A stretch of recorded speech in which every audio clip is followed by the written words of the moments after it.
This message is for me, but I'm like, I need to say it out loud because it just keeps pinging.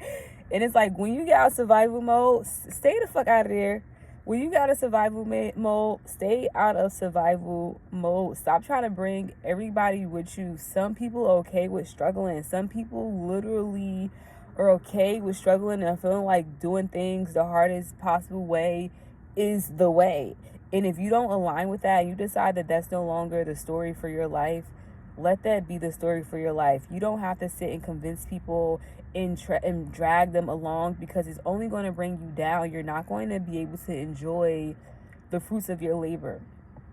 I say this as somebody who's gotten themselves out of survival mode and then convinced themselves to go back in survival mode because I thought I had to save every fucking body. Thought it was my job to bring every fucking body, and it's like, no, that's not my job to bring any fucking body along this journey. It's like, those who are meant to be on this journey with me, they're naturally going to gravitate towards me and be here with me. I don't have to pull teeth and convince anybody of anything.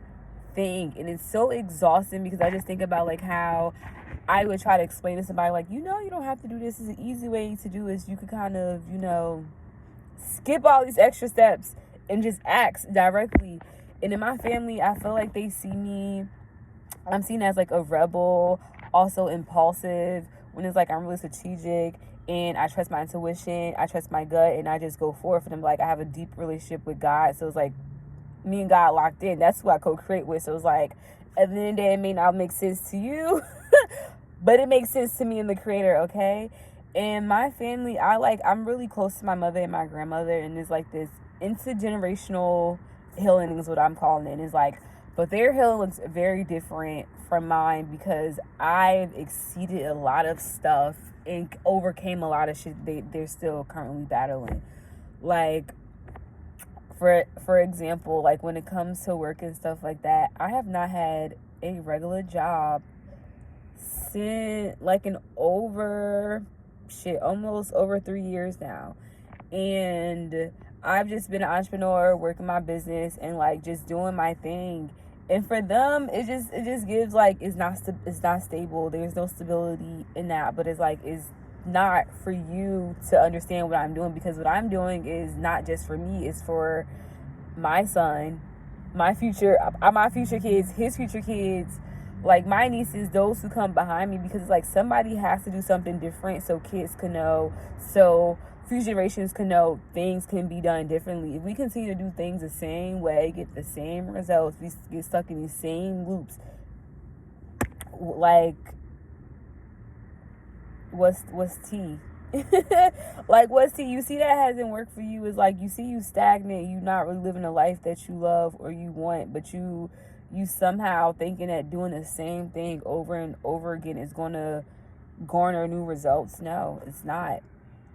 So it's like, at some point you got to be brave enough to hop off the porch. That's what I call it. It's like hopping off the porch. Getting out of survival mode is really hopping off the porch. I don't know why that analogy is so connects to me. Maybe because it's like, I grew up in the projects, and we had this balcony where like after a certain time, like when it got dark, we could only stay on the balcony. We couldn't go. It's like, that was our porch.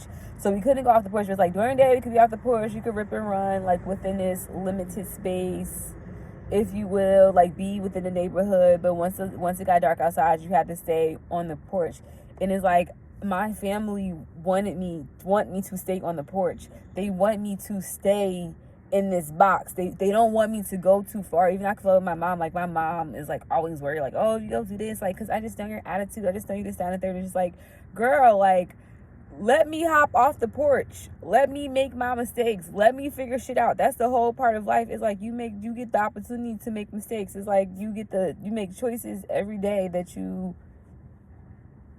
either going to push you forward or bring you backward. But either way, you're learning. It's a learning progress. And it's like, I feel like they want me to do things the way they've done it. And it's like, no. It's like, y'all done things the way y'all done it. It's like, nah, I don't think they're miserable, but it's like, I don't want to do that. It's like, I see what y'all did. And it's like, and it don't take this long to get to where y'all at. It don't take this long to get where y'all at. Even I think about my granny. Like, my granny literally, honestly, gained her independence for real in her 50s. She turned 80 this month.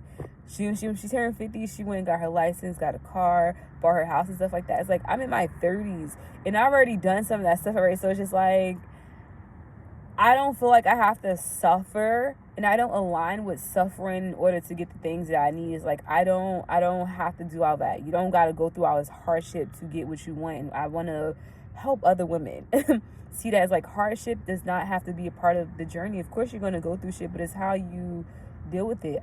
For me, it's like, and this is really specific, if I'm having a moment like where I get upset and I get angry, I give myself like 5 minutes to like really be upset, especially if it's something minor and it's not something that's going to transform my whole life. And if it's something that's going to transform my whole life, I have to ask myself, like, where can I get help? What is a resource that will help me deal with this long term? Whether that's therapy, whether that's getting an attorney, whether that's talking to a spiritual guru, whatever it is, a spiritual mentor. Is like, there's always resources and help out there. I feel like survival mode also has you thinking that you gotta be solo dolo, and it's like that isolation will literally make you feel like you have no fucking options, that you're literally running in a circle. And it's like, no, you gotta get out. You gotta get outside. You gotta talk to people, because people are willing to help, but they don't know that you need help. They're willing to pull you up if they don't know you can get pulled up, but you have to put yourself out there and start letting people see your light. Because if you're in a house, if you're in a dark house, going back to like hopping off the porch, if you're in a dark house and you're the only light in the house, it's like, they don't want that light. They want you to turn that light off. It's dark. Like, we going to bed. Turn that light off. You wanna sit here and be bright and aligned and bubbly and love people. And it's like, they don't want that. They want the suffering. They choose the suffering. They align with the suffering. They think that suffering is a part of the process. Your light is not going to help. It's only going to trigger those who are not ready to do the work, not ready to face their true selves, not really to align with that. And I think that yeah. I think that I feel like for me the scariest part was just like, why am I experiencing this and they aren't? And I feel like when I want to help people come out of survival mode, is like, why are you not seeing it the way I see it? Why do you not want more for your life? Why do you not want more for yourself? And it's like, it's not my job. Is simply not my job. I could not pull people out of survival mode. That's literally a solo job. And like, you're gonna have people help you, but you gotta help yourself first. God helps those who help themselves. So why don't you go and help yourself? Okay? If you're from Jersey, you know. Why don't you want to help yourself?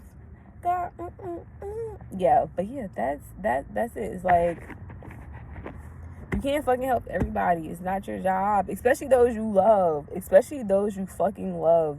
Those you fucking love. It's like, I feel like that be the hardest part. Like, wanting to help those you fucking love. It's like, why are you struggling when you don't gotta do that? And it's like, you get so exhausted trying to explain to them, like, yo, like, I can help you, but it's like, it's not your job. You people really gotta come to terms with healing and getting help and wanting better for themselves on their own. You cannot convince them. You can't. Been there, tried it, and that's why I help me, and I help those who I'm here to help. Like, if it's my assignment and God is giving it to me, I'll do what I gotta do, and then I peace out.